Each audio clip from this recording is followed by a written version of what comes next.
Hi friends, అందరికీ జై భీమ్. మొన్న కరీంనగర్ జిల్లా తిమ్మాపూర్ మండలం కొత్తపల్లి గ్రామంలో మాదిగలపై జరిగినటువంటి అమానుషమైనటువంటి చర్య మీద మరి నేను వీడియో మాట్లాడుతూ ఈ దేశాన్ని హిందూ దేశంగా మార్చాలనుకుంటున్నటువంటి అని ఒక అన్పార్లమెంటరీ లాంగ్వేజ్ ఉపయోగించే ఒక పదాన్ని ఉచ్చరించడం జరిగింది. మొత్తం పూర్తి వివరణ ఉన్నటువంటి వీడియోను కాకుండా కేవలం అక్కడికి మాత్రమే కట్ చేసి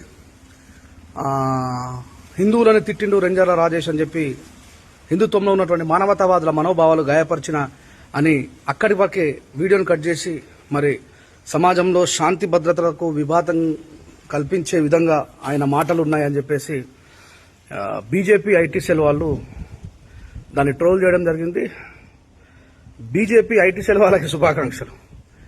ఒకదాన్ని మనుషులకు విషయాన్ని ఎక్కించే విషయంలో మీరంతా ఐకమత్యంగా కలిసి పోరాడి మొత్తం మీద అది సాధించారు. అయితే నాకు దగ్గరటువంటి ఆత్మీయులు, నన్నుగా ప్రేమించేటువంటి తోటి హిందూ సహోదరులు ఫోన్ చేశారే అట్టెట్లా మాట్లాడినామన్నా, ఎక్కడో కేవలం ఎవరో తప్పు చేస్తే అందరిని అనడం కరెక్ట్ కాదు కదా అని చెప్పేసి వాళ్ళు నాతో చెప్పడం జరిగింది. మొదటిగా హిందుత్వంలో ఉన్నటువంటి మానవతావాదులకి నేను క్షమాపణ చెప్తా ఉన్నా. కానీ ఇదే బీజేపీ ఐటీ సెల్ మరి ఈ విషయాన్ని ఇంత స్పీడ్గా ఇంత ట్రోల్ చేసినటువంటి మీరు మరి తోటి మన మాదిగ సోదరుని లంజా గుడి మీదకి వెళ్ళి కిందికి దిగిపోవన్నప్పుడు మీరు ఎందుకు చేయలేకపోయినారు అనే విషయాన్ని నేను అడుగుతా ఉన్నా.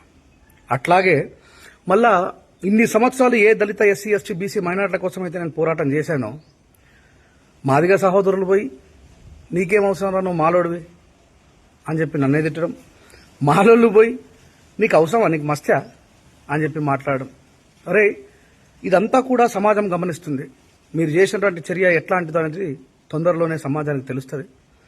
మరొకసారి నేను క్షమాపణ కోరుతా ఉన్నా. నా వల్ల మీ మనసు బాధపడుంటే మన తోటి హిందూ సహోదరు మీద జరిగినటువంటి అన్యాయానికే నేను అట్లా స్పందించడం జరిగింది తప్ప మిమ్మల్ని ఎవరిని గాయపరచాలని కాదు, బాధ పెట్టడానికి కాదు. దీన్ని మళ్ళా కట్ చేసుకొని భయపడాల్సిన అవసరం ఏముంది మిత్రులారా? హిందూ సంఘాలు పెట్టుకున్నది హిందువుల కోసమే కదా. మరి అక్కడ నేను ఒక మాట అనగానే ఇంత స్పీడ్గా మొత్తం 2 రాష్ట్రాలు దీన్ని చుట్టేశారే. మరి అక్కడ మన మాదిగ సహోదరికి జరిగినటువంటి విషయంలో మీరు అందరూ ఇలాగే స్పందించుంటే అందరికంటే ముందు నేను బీజేపీకి శుభాకాంక్షలు చెప్పేవాడిని, ఆర్ఎస్ఎస్కు శుభాకాంక్షలు చెప్పేవాడిని, హిందూ సంఘాలన్నిటికీ శుభాకాంక్షలు చెప్పేవాడిని. నేను మాట్లాడిన తర్వాత స్పందించరు. నేను మాట్లాడక ముందు స్పందించాల్సిన బాధ్యత కూడా మీదే, ఎందుకంటే ఆమె మన సహోదరి కాబట్టి. మరొకసారి దీన్ని చేసుకోండి. రెంజాల రాజేష్ సారీ చెప్పిండు. మరొకసారి మానవతావాదులైనటువంటి హిందువులందరికీ కూడా నేను క్షమాపణ కోరుతా ఉన్నా.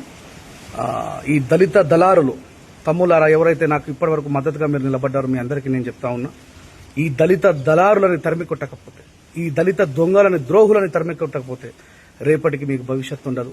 మొదటిసారి మనసు గాయపడి మాట్లాడాల్సి వస్తుంది.